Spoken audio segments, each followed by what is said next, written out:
Well, I have a wonderful electronic invention I want you to see. It looks something like this.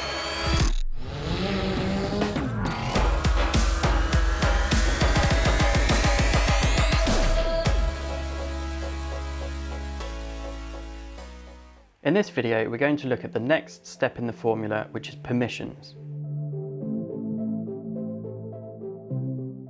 This is a complicated and often misunderstood area, but it's always best practice to have landowner permission before you fly.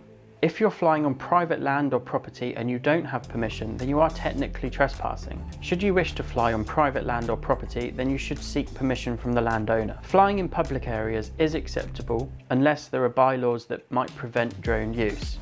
Now, often these can be found either on signs at the area, or you could just look online, they may be on there.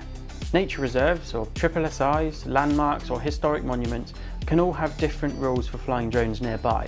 So make sure if you're flying near any of these that you've checked before and you have permission to do so. One thing to note is that different organisations like the Crown Estate, National Trust or English Heritage all have different rules for flying drones on their sites, and some of them just ban drones outright.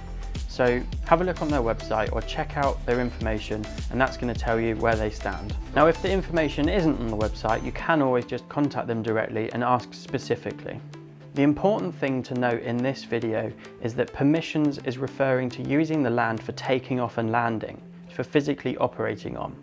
They can't restrict you from flying above their land. Unless you are in controlled airspace or there is a bylaw preventing you from flying your drone, they cannot restrict you from flying above their land. That means you can stand next door to their land in a public space, fly your drone up, fly over it. That's absolutely fine, as long as you're not in controlled airspace or there is a bylaw preventing you from doing so. As we said at the beginning of this video, the best thing you can do is make sure you have landowners' permission before you fly.